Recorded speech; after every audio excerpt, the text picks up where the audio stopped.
This is StarTalk.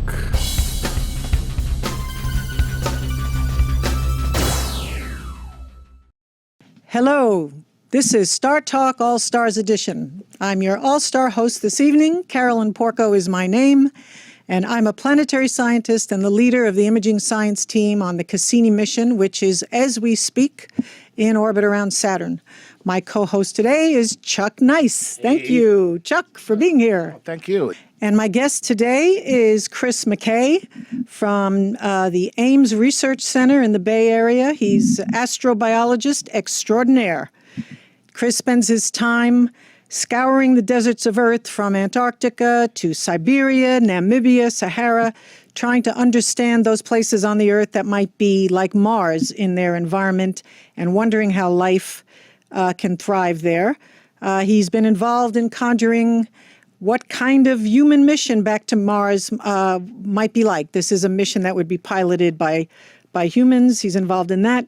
And I've invited him here today because he is my cohort for the last 11 years in trying to get people to pay attention to what we have found with the Cassini mission on Enceladus, which is a small moon in the Saturn system, no bigger across than England, and why this small moon presents to us the most promising environment in the solar system to actually search for life or evidence of prebiotic chemistry. So welcome, Chris. Thank you, Carolyn. It's a pleasure to be here talking with you. Yes.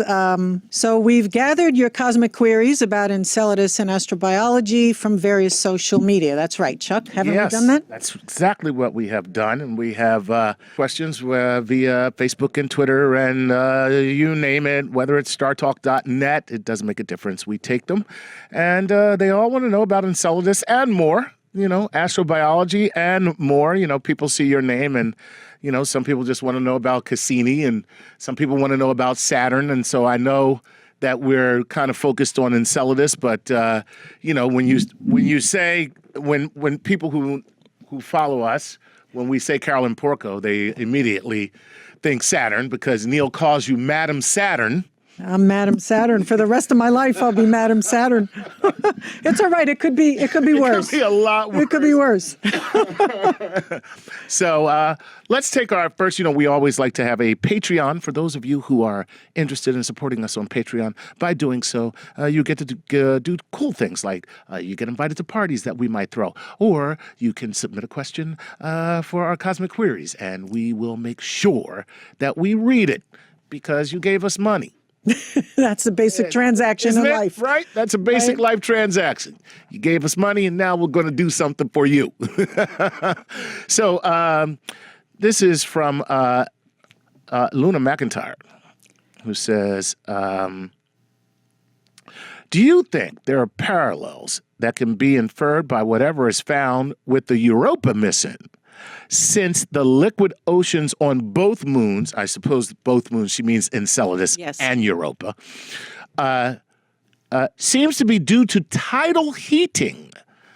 So are there any, first of all, is that the case? I mean, are both moons, are there oceans created by tidal heating? And are there any parallels that we can draw or infer from the similarities between Europa and Enceladus? There are a tremendous amount of parallels that we can draw. They are, in fact, both heated by this mechanism of tidal flexure, which is why they have oceans within them, and both of them have oceans. And I would say it goes the other way, that we have been nearly a dozen years now exploring up close and personal Enceladus with the Cassini mission, and with an amazing suite of 12 investigations on the orbiter that have been brought to bear over the course of those dozen years. And we know a tremendous amount about Enceladus, really far more knowledge about Enceladus at this point in time than we do about Europa. But I'll turn this over to Chris because Chris also has a lot to say about this topic. So what do you have to say? Well, to me, the most interesting comparison between Enceladus and Europa would be comparing the type of life we might find in both of them. And imagine sometime in the future when we find life on Enceladus, we find life on Europa. Are they the same life? Do they represent a common origin, or did life start independently on both of these water worlds? Or did life start on one and not the other? So I'm always focused on the biology questions, and a comparison between worlds is the most interesting possibility in terms of what kind of questions we can ask about biology and compare these two water worlds. And then, of course, we'd want to compare them to Earth as well. How does the biology on Europa, if there is any, and the biology on Enceladus, if there is any, compare to the biology we have here on Earth? That's the ultimate question for astrobiology. Yeah.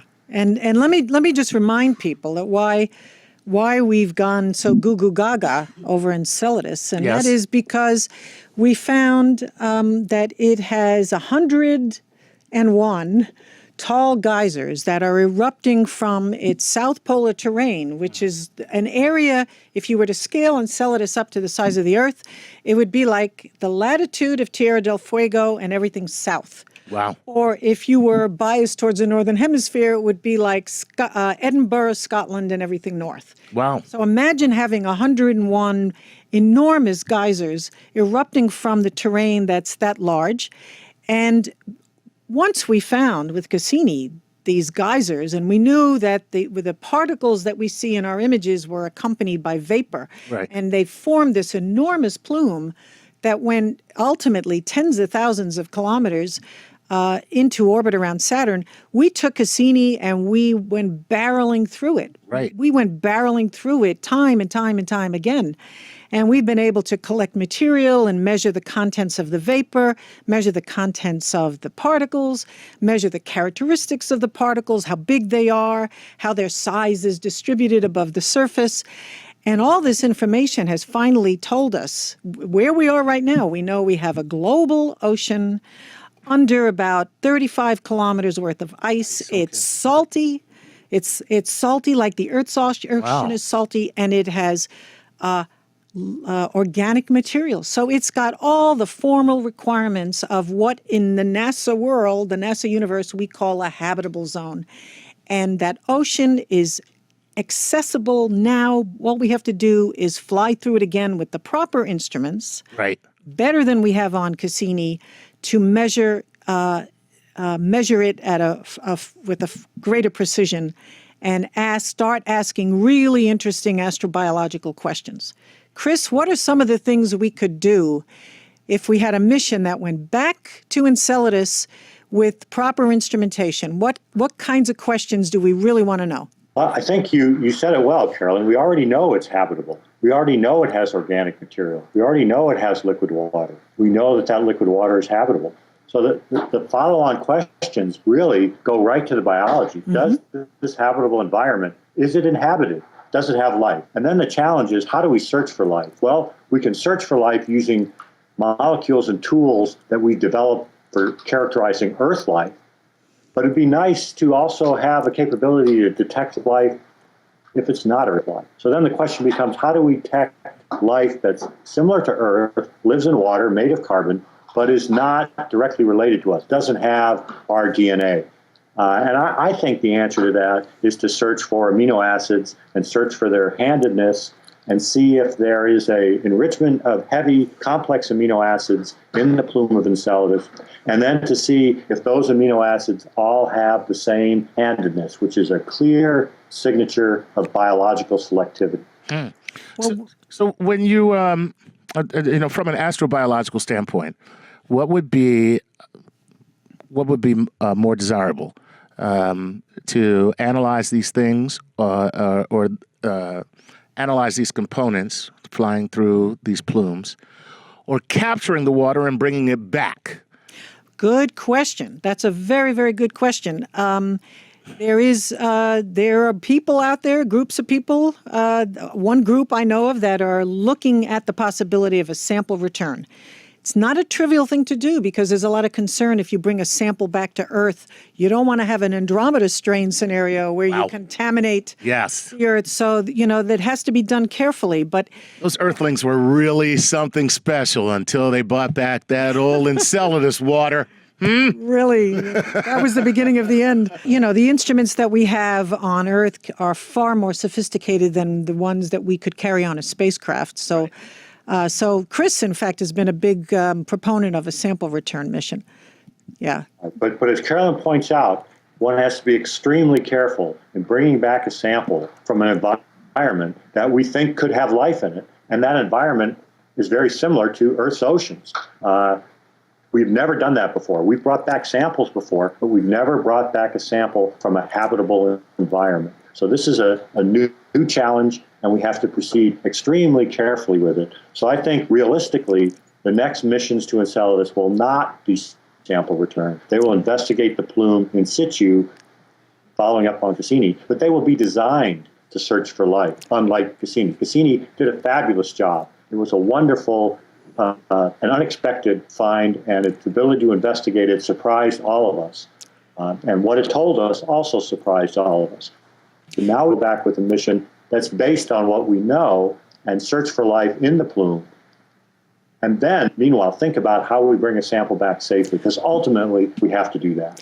Yeah, can I just make a plug for Cassini? Because as Chris said, the instruments on Cassini that were really, I mean, the cameras, can take a picture of anything, but the instruments that told us about the chemistry were not designed to investigate a plume of material that was as tenuous as that which is coming off the south pole of Enceladus. They were designed to measure the atmosphere of Titan, for example, which is much more hefty. So it was a beautiful demonstration of how important it is to, first of all, be in orbit and kind of take up residence in a planetary system so you have the leisure of discovering something and then going back to investigate it again and again and making changes in your approach. Right. And that's what we did with Cassini. But I want to add just one more thing about Enceladus, which fascinates me. 94% of the stuff that's being erupted from the South Pole of Enceladus, the particles, not the vapor, but the particles, comes back down to the surface. Right. It snows back down to the surface. So if there are microbes in the ocean of Enceladus that are being shot out, it's snowing microbes at the South Pole of Enceladus. So I think another thing we want to do is we want to go sample those particles and see if there are microbes in it. That's what I get really excited about. That's pretty cool. It doesn't get any cooler than that. That's a holy grail. That's pretty fun. Now, and what do you do when you do that? Is that putting instrumentation down on the surface? Well, this is very interesting. Yeah. We've all been discussing this. We're discussing how you might actually do this. And it just occurred to me recently, you don't need to land on the surface. Okay. All you need to do is really get into orbit around Enceladus. And the speed with which you pick up these particles would be gentle enough that you would not destroy microbes that were in the ice particles. And that's what we want. We'd love to be able to take a look at them. Now, whether or not we have the instrumentation now to do it is a question. Maybe, Chris, do you know something about this? The capabilities of microscopic imagers to do this sort of thing? As you point out, we don't have a heritage in planetary missions of searching for life. We haven't done that since Viking, 1976. But meanwhile, NASA and other organizations have been developing technologies for studying life on Earth. There's been satellites in Earth orbit that have looked at biology. There's technologies on the space station. And these life sciences technologies can be applied to the search for life and be made suitable for planetary missions. Life sciences technology? Yeah, what do you mean by life sciences tech? That sounds oddly like a life coach. No, not that. What I mean is not lifestyle, not a lifestyle. Not a lifestyle. Like what is the life sciences? Go ahead. Well, we can think of two different jobs that we might do in space. One is take life from Earth and study it in space. That's called life sciences. The other is search for life on other worlds, life detection. They're both centered on life, but in one case, you're taking life with you and studying it. The other case, you're going somewhere and seeing if there's life there. But for example, a fluorescent microscope would be handy in both cases. Well, there's not been the development of such a microscope for planetary, but there has been for life sciences. People have taken these kind of instrumentation into orbit to study organisms that they've carried with them to investigate the response of these organisms to the space environment. We can take that technology and repurpose it to searching for life in the plume of Enceladus. Oh God, Oh, that's so great. it's so exciting. I can barely stand it. That is that's Really, it's like there. It's waiting for us to go back. super cool. Super cool. Okay, let's go on to another question. We have a little bit of time left in the segment, so let's grab another question from Nicole, coming to us from Twitter. At Cape Girl is her name, and she's talking with respect to astrobiology. What role, if any, would the study of planetary atmospheres and remote sensing have on the search for extraterrestrial life? So is there anything that we can glean just from looking at a planet that we know does not have life on it, and look at the planet's atmosphere? And I'll go one step further and say even the planet's landscape from the standpoint of astrobiology, and find out about life or extraterrestrial life on that planet. Okay, so I think Chris, this is one for you. Did you get that? Yep, I got it. And this is a really good question. It's a really good question, and it has implications right now on searching for life on other worlds, on other stars, exoplanets, and also searching for life on Titan, which is a world that does have an atmosphere, and we can characterize. And the thought is that life does affect the planet and its atmosphere. You had on Earth, the oxygen in our atmosphere is clearly produced by biology. If we see oxygen in the atmosphere of an exoplanet, I would take that as pretty compelling evidence that there is life on that planet making that oxygen. We can apply that same logic. We can't apply that logic to Enceladus. It doesn't have an atmosphere, nor does Europa. But Titan does. It's a very different atmosphere than Earth's, would have very different life, but we can take the same logic. If there was life on Titan, how would it change the atmosphere? And the conclusion seems to be it would be depleting hydrogen. So imagine a mission that goes to Titan and searches for a depletion of hydrogen and uses that as a biosignature, the same way that the presence of oxygen in an atmosphere is used as a biosignature. Okay, and Chris. Your question, Chris, we have to. I'm sorry, we have to take a short break now. We'll come back to what you're saying because it's really exciting, and we'll take more of the cosmic queries from our audience when StarTalk returns. Welcome back to StarTalk Radio, All-Stars Edition. I'm your All-Star host, Carolyn Porco, and joining me in the studio is Chuck Nice. Yes. Thank you for being here. Such a pleasure. And- You're a delight, Carolyn. I mean that. Well, thank you. And our special guest is Chris McKay, planetary scientist and astrobiologist extraordinaire at NASA. And he was in the middle of giving us an argument about what you might look at on a planet or a moon that had an atmosphere. And how that would determine life. And you were talking about if you were to look at an atmosphere and see oxygen, you would know, or you would be able to strongly indicate that, hey, something created that, something biological created that. So can you go on from there? Well, the point was, this is a very powerful technique because it can be done remotely. And the questioner indicated that, and this is true. This is the only way we could detect life currently around planets, around other stars. There's some question. Now, I would just be maybe the devil's advocate here and say that you could never really know to 100% confidence that that kind of a biosignature would give you, would mean life, but it would be a strong indicator, I think. That's right. It would certainly be very exciting to be an Earth-like planet around a sun-like star and find high level of oxygen in the atmosphere of that planet.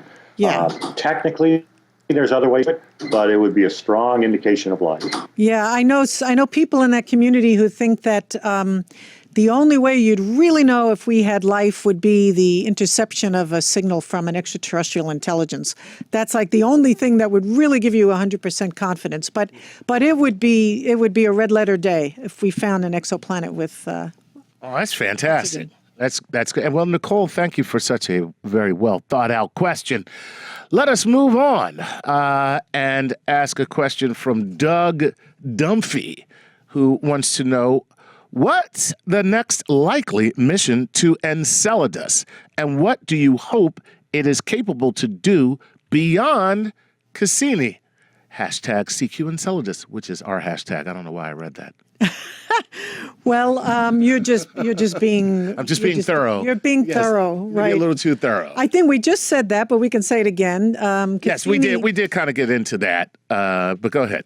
I was just going to say, Cassini has done a bang-up job unexpectedly because, as one of us, Chris said, I think we suspected Enceladus might have geysers, but we didn't expect that they would look the way they do and be as vigorous a phenomenon as it has been. It's just been an explorer's dream come true. And so what we want to do next is go back with instrumentation that is far better than that which was carried by Cassini, look at the chemical constituents to a finer level of detail, and look at abundances of compounds, look at, as Chris mentioned, the handedness of compounds, because earthly life prefers a particular type of molecule to another. Mm-hmm. And if we see that same kind of signature on another planet, that might also indicate a process like life that has singled that particular type of molecule out. So those are the kinds of things we would look for. And like I said, one of my favorites is actually to grab and look at and image microbes. So that's the kind of things that we're talking about going back to Enceladus. Nice. But the key is we are going back. Is that the case? Oh, no, nothing. What? What do you mean? No, why would you say that? Well, there's a bunch of us that are really pressing for it, and we have the opportunity.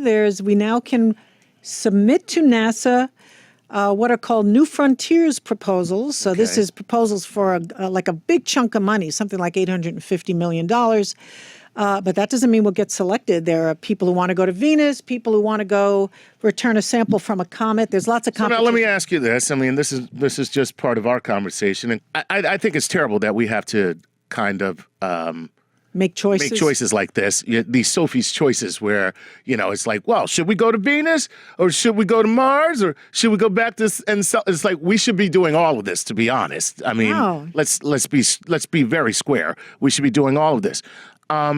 So how do you prioritize, which missions should take place and when? Is there a particular protocol that should be in place to determine maybe this mission is important, but it's more important if we go now? Maybe this mission is important, but it really won't be important until, 2030. So how do you go about making the case for, getting these limited funds, which shouldn't be limited as far as I'm concerned? Well, they are limited. And Chris, I'll let you deal with this. You're the guy who works at NASA. Sure. But I'll tell you my way of prioritizing these, because I have to prioritize my time also. What do I work on? All the planets are interesting. I prioritize it based on what's going to tell us the most about biology now. And I think the clear winner is Enceladus. So I would answer, are we going to Enceladus? Yes, because it's clearly the place where we can learn the most about possibility of life right now. Other worlds are interesting too. But Enceladus is ready for investigation. There's samples there. As Carolyn said, it's a habitable environment. Samples coming out into space. It's the low-hanging fruit. It's what we ought to do first, in my opinion. Yeah, it's not clear. It's not clear it's going to happen. But Chris and I, that's why we're cohorts in this together. Nice. We're trying to keep Enceladus up front and center in the minds of people because it is, like he said, we're ready. We're ready now. We know enough to go back and do the job right. Good stuff. Let's move on and take another question. This one a little bit more broad from Kabir Malhotra. I'm terrible. Carolyn, you will know the more you do this. People like to, and Chris, you will know because I'm sure you will return as a guest. People send me their names. And you have no idea how to pronounce it. And I butcher their names like you can't believe. And I think that they're doing it on purpose now. I really do. I think people are just sending me made up names just to see me squirm and struggle, and because. But anyway, at least they're listening. This is true. Okay. Exactly. So this is. I hope I'm saying Kabir Malhotra. Malhotra. Okay. Assuming the universe is infinite. That's a big assumption right there. I mean, is the universe infinite? Because I really don't think it is. But anyway, I'm not answering these questions. You are. But how long will it take to produce an exact copy of Earth? I don't think he means exact copy of Earth, but an Earth-like planet. Just, basically our Earth. So an exact copy is ridiculous because, that's ridiculous to say an exact copy of Earth. That's just never going to happen. And by the way, the Earth is changing all the time. So what would that exact copy be? Right. Because the Earth that we live on today is not the Earth that was here 4 million years ago. That's right. So it's a completely different planet now. So, but how long would it take to produce an Earth planet? Well, I'm going to turn this around because that's very difficult to answer. So I'm going to turn it around to something that's possible to answer. I like the way you work. The Kepler results of how many exoplanets there are and what characteristics they are. This is Kepler with follow-on Earth-based observations from telescopes like Keck. Have indicated something like 25%, I hope I get this right, 25% of the planetary candidates that they find in the habitable zone of their star are Earth-sized.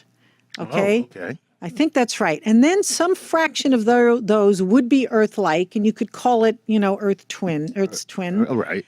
And I don't know, someone took a reasonable guess, maybe let's say 20%. It's common. Nothing on our planet is unusual. That's what we've been able to glean about the universe is, what we have here is probably lots of other places. Right. So 25% of the planetary candidates in their habitable zone are like Earth-sized. Let's say 20% of those are Earth-like, which means like the Earth, okay, the copy.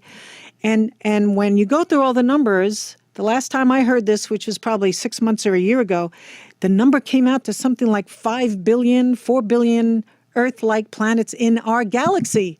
Oh my, that's right just now, here, right now. Right, Chris? Do I got that right? The gist of the argument is certainly correct.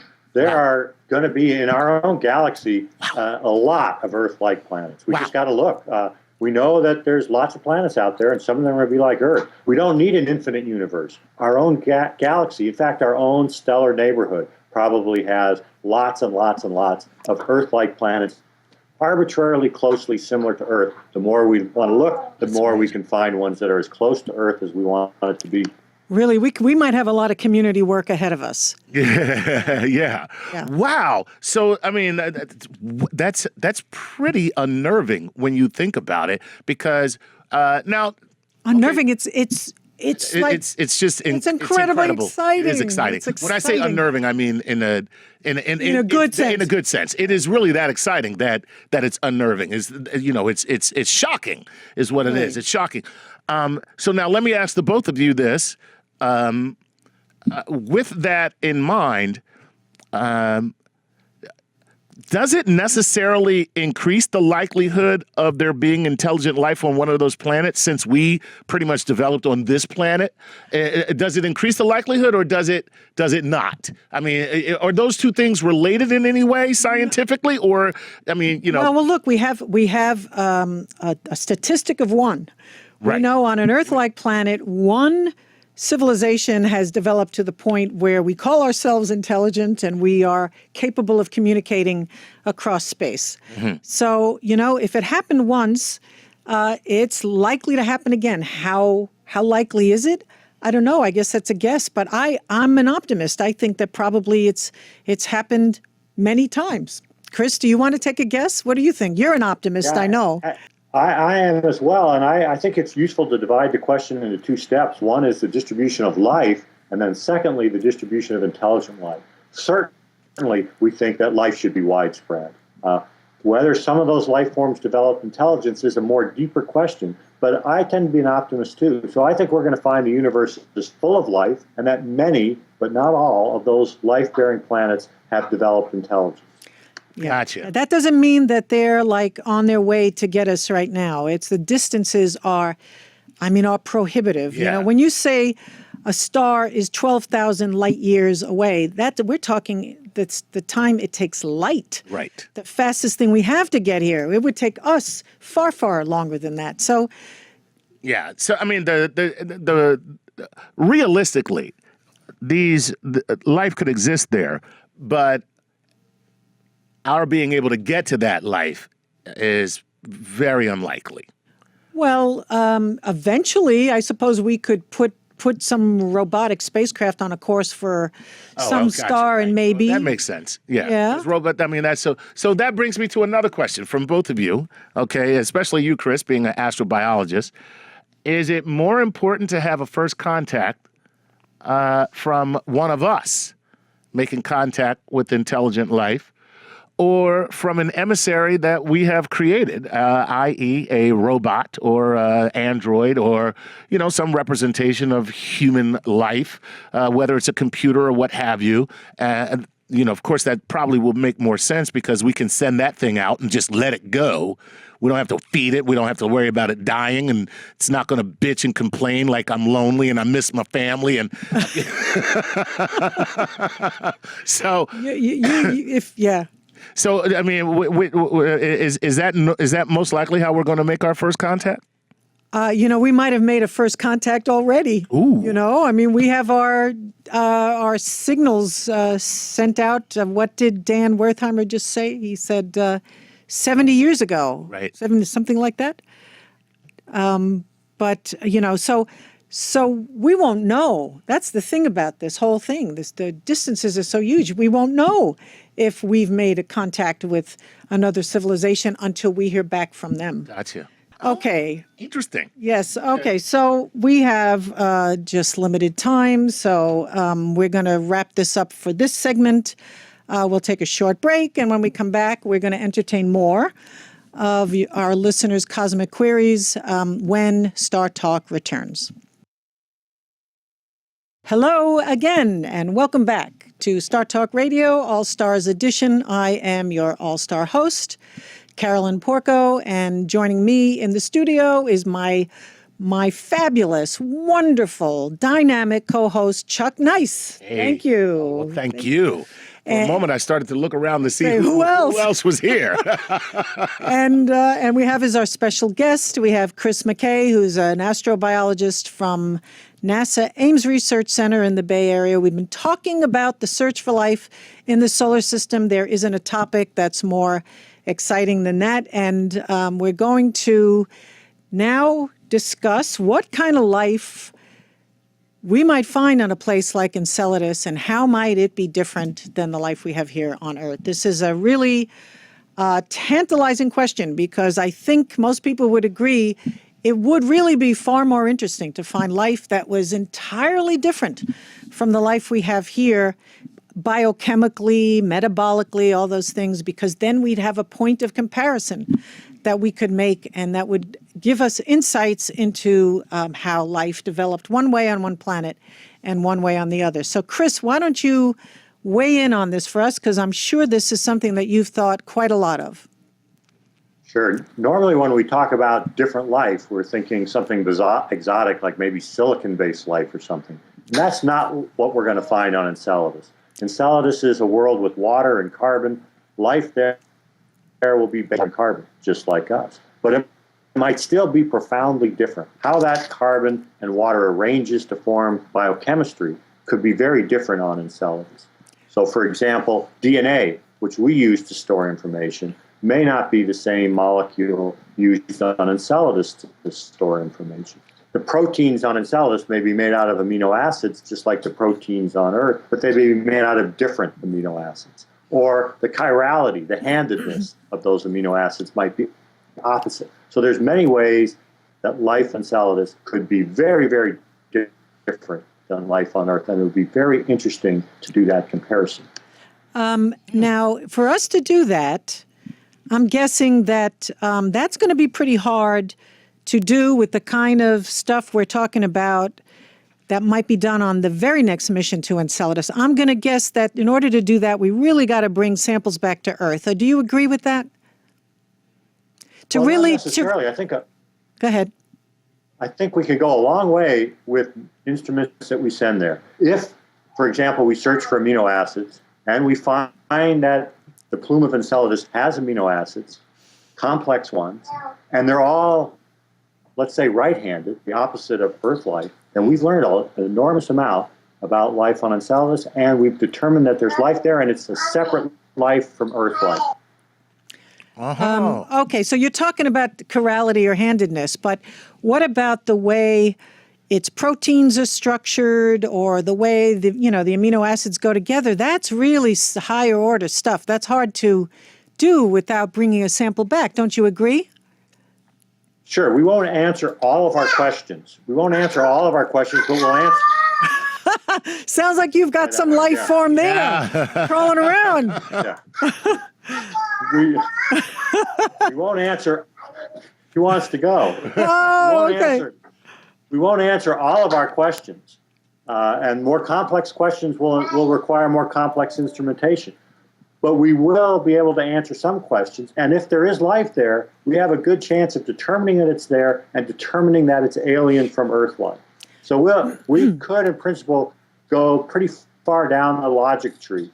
Now, eventually, yes, we do want to bring a sample back to Earth. Eventually, the level of sophistication we'd like to apply to investigating a different type of life is the state of the art. And to do that, you need to bring the sample back. But we can make a lot of progress on the next mission if we send the right instrument. Okay, so this is our last segment, and I just wanted to open it up even more, if I could, Chuck. Go ahead, that right? Please. In the Saturn system, there's another tantalizing place, which is Titan.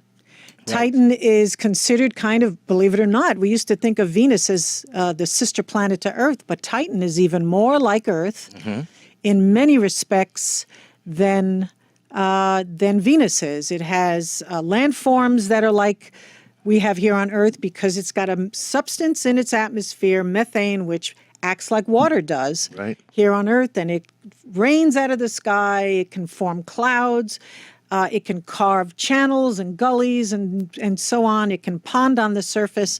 And in fact, it's doing that. In the polar regions of Titan, we have found seas of liquid methane. Wow. Laced with ethane. So, I mean, think of, Lake Michigan brimming with paint thinner or something like that. That's not too far off in the future. If we keep going the way we're going right now.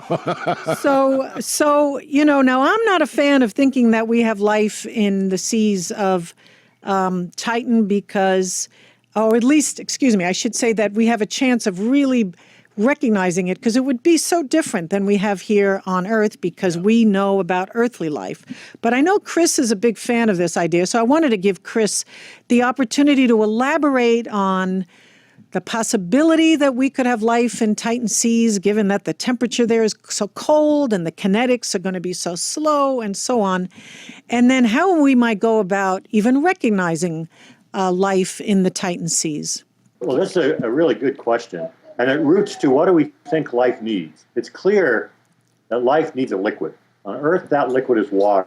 The only other liquid that's widespread in the solar system is the liquid methane and ethane on Titan. So could life use that liquid? Now, it's very different than water. But that doesn't mean that a different type of life couldn't use it. But it would be so different, we wouldn't really know how to recognize it. And that's where we would the effect that life has on its atmosphere. As we talked about earlier, if there's life on Titan, it might be consuming hydrogen, and we might be able to detect that atmospheric effect more readily than we could actually detect the life form because we don't even know what kind of molecules to search for. Right. It certainly doesn't use amino. Yeah, right. It doesn't use amino acids. So it's going to be significantly different. It's just a challenge in the space program.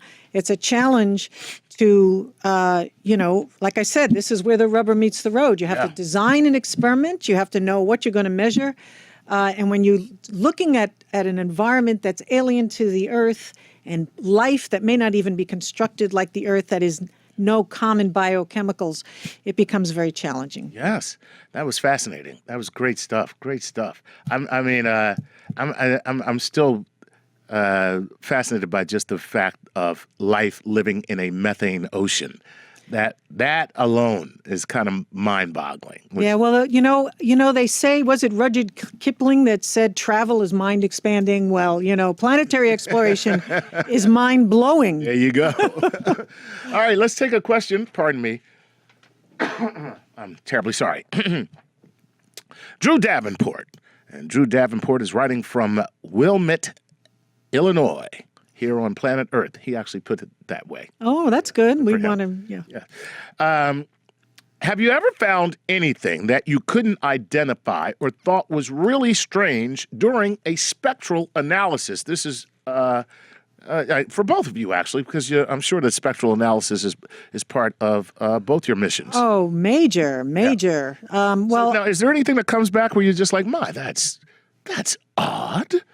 Well, that's strange. I'm not a spectral analyzer myself, but I remember in the early days of the Cassini mission when we were looking at the results of one of the spectrometers on board Cassini that had scooped up material in the plume, and there were some signatures that they couldn't make sense of, and I think at first, in fact, they made a tentative identification, which did not turn out to be correct, and it turned out to be salt.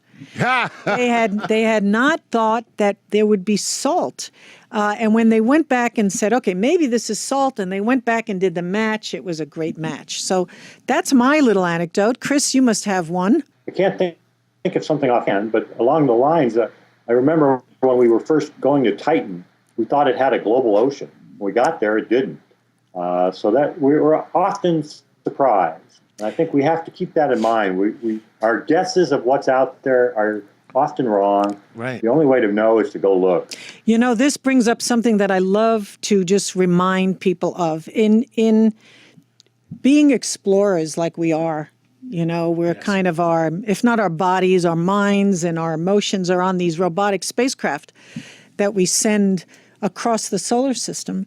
And, they find things that are, we say, oh, my God, that's so surprising. We felt that way about the Enceladus plume. We felt that way about the distribution of the hydrocarbons on Titan. We all felt that way about Pluto. When New Horizons got to Pluto, oh, my goodness, look at this. These regions where you have ice convection and these polygonal features. It's not so much that it's a failure of knowledge. It's a failure of imagination. We understand physics pretty well and chemistry. We understand what happens at various regimes, physical regimes, but it's just that we don't spend an infinite amount of time imagining all the various permutations we might find there. Right. And when we get there, we end up being surprised. Like take the Enceladus geysers. We knew post-Voyager, this was after the Voyager mission, a couple of years later, a paper was written about the possibility that we could have water geysers on Enceladus. Right. All right? It was suggested that these geysers, they might not have been called geysers, but they would be producing particles that would go into orbit around Saturn to produce the E-ring in which Enceladus is centrally embedded. So that was the connection.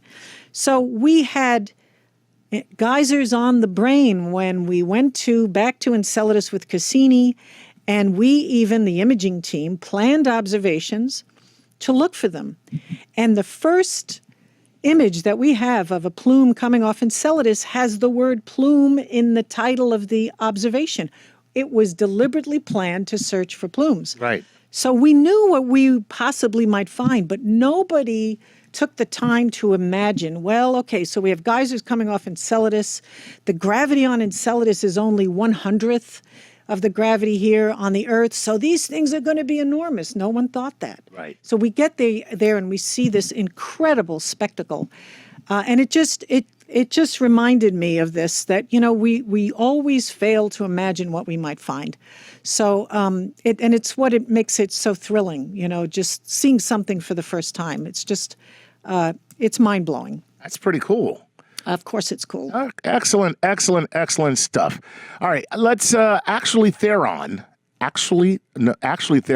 and coming to us on Twitter at AstroTheron, not to be confused with Charlize Theron.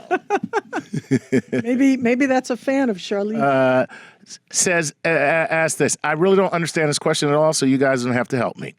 Given similar environmental challenges, i.e. liquids behave the same, is it possible for exobiology to produce a species similar to us?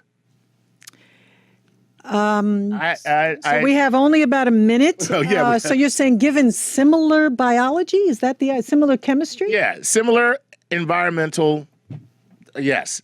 Should we expect something similar to us? Yes. In other words, is that are we more likely to find something similar to us given the similar situations or environmental situations, or I think or should we be using our imagination to look for what you just said? Okay, well, so using your imagination for every permutation would take quite a bit of time. I think this is a question that really devolves to this. What in the evolution of life, what role was played by basic physics and chemical laws, and what was played by serendipity? What was, a meteor hit the Earth and destroyed the first experiment, just wiped out all life that was just getting started, Right. And then giving something else the opportunity to evolve. Like, the dinosaurs being wiped out open up the way for us. So we only have 6 seconds. We're going to have to wind down now. Chris and Chuck, thank you for helping us out today. Oh, it's a pleasure. You've been listening to StarTalk Radio All-Stars Edition. I've been your All-Star host, Carolyn Porco. Until next time. This is StarTalk.